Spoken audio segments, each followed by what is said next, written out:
টানা দ্বিতীয় দিনের মতো কিন্তু সচিবালয়ে বিক্ষোভ কর্মসূচি সেটি কিন্তু শুরু হয়েছে এবং সকাল থেকেই কিন্তু এক ধরনের বিক্ষোভ পরিবেশ কিন্তু সচিবালয়ে বিরাজ করছে, এমনটি কিন্তু আমরা লক্ষ্য করেছি। বিশেষ করে বাদামতলায় কিন্তু কর্মচারীদের যে বিক্ষোভ, সেই বিক্ষোভটি দেখা গেছে। জেনে থাকবেন, সরকারি চাকরি অধ্যাদেশ 2025-এর প্রতিবাদে তৃতীয় দিনের মতোই কিন্তু বিক্ষোভ করছে বাংলাদেশ সচিবালয়ে কর্মরত কর্মচারী সংযুক্ত পরিষদ ব্যানারে কিন্তু তারা সেই বিক্ষোভটি করছে। এবং সোমবার সকাল 10টা থেকে কিন্তু নেতারা বৈঠক করে এবং বৈঠক করে আন্দোলনের যে পরবর্তী কর্মসূচি সেটি কিন্তু তারা ঘোষণা করে। এবং এই ঘোষণার পরেই বদিউল কবির ও নিজামুদ্দিন আহমেদের নেতৃত্বে সচিবালয়ের ভেতরে কিন্তু মিছিল করা হয় এবং মিছিল শেষে 11টার দিক থেকে কিন্তু বাদামতলায় সেই সমাবেশটি শুরু হয়। এবং সেই সমাবেশ যখন চলছে তখন কিন্তু গণমাধ্যমে সে শিরোনাম হচ্ছে এবং টানা বেশ কিছুদিন ধরেই কিন্তু আসলে যে সচিবালয়ের কর্মচারীদের বাংলাদেশ সবচেয়ে গুরুত্বপূর্ণ জায়গা, যে সচিবালয় নিরাপত্তার জায়গা, সেই সচিবালয়ে কিন্তু বিক্ষোভ চলছে টানা তৃতীয় দিনের মতো।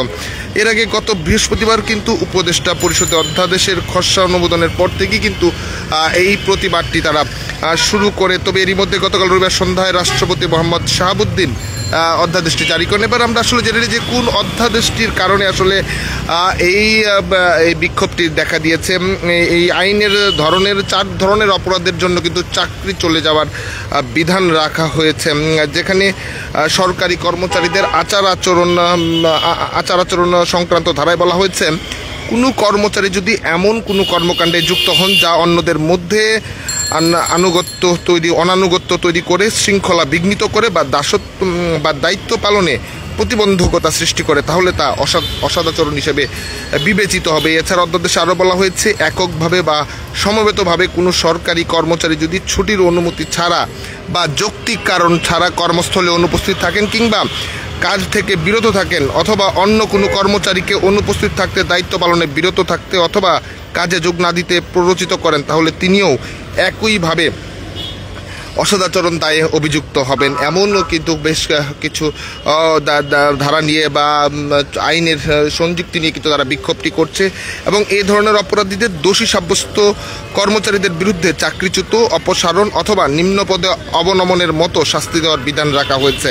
সংযুক্ত পরিষদ নেতারা বলছেন, এই অধ্যাদেশের ফলে সরকারি চাকরিজীবীদের ন্যায্য অধিকার ক্ষুণ্ণ হবে এবং এটি কর্ম পরিবেশ নেতিবাচক প্রভাব পড়বে। এই দাবি এবং এই অবস্থান নিয়ে কিন্তু সচিবালয়ের কর্মচারী এবং কর্মচারী যারা রয়েছেন তারা কিন্তু টানা তৃতীয় দিনের মতো বিক্ষোভ করছে।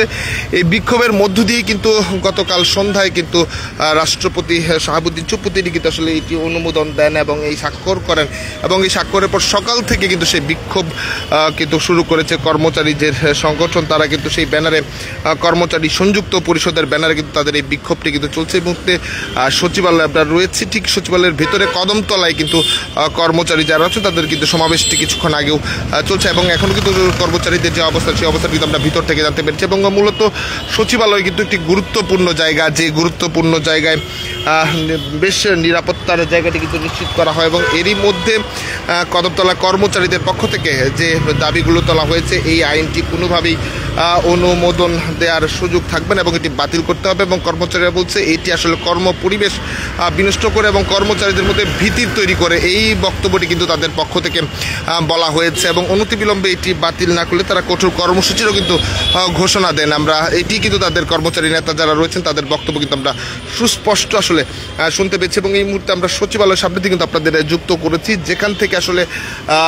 এই তথ্যগুলো আমরা জানার চেষ্টা করছি। এবং ভেতরে কিন্তু এই মুহূর্তে কর্মচারীদের যে বিক্ষোভ, সেই বিক্ষোভটি কিন্তু চলছে এবং তারা বলছেন যতক্ষণ পর্যন্ত এই আইনের সংশোধন না হবে এবং এটি বাতিল না হবে তারা তাদের কর্মসূচি কিন্তু অব্যাহত রেখেছে। এবং সকাল 10টার পর থেকে কিন্তু তারা আসলে একটি মিছিল করে এবং 11টায় তারা বাদামতলায় কিন্তু একটি সমাবেশ তারা করেছে এবং তাদের অবস্থান কিন্তু অব্যাহত রেখেছে। দর্শক, সচিবালয়ের যে পরিস্থিতি, সেই পরিস্থিতিগুলো কিন্তু আমরা আপনার জানার চেষ্টা করছিলাম এবং এইটি কিন্তু টানা তৃতীয় দিনের মতো এই বিক্ষোভ কর্মসূচি কিন্তু তারা পালন করছে। এবং অনতিবিলম্বে তারা কিন্তু যদি এটি অব্যাহত, এই আইনটি বাতিল না করে, তারা কিন্তু অব্যাহতভাবে আসলে বিক্ষোভ কর্মে চালিয়ে যাবার ঘোষণা দিয়েছেন।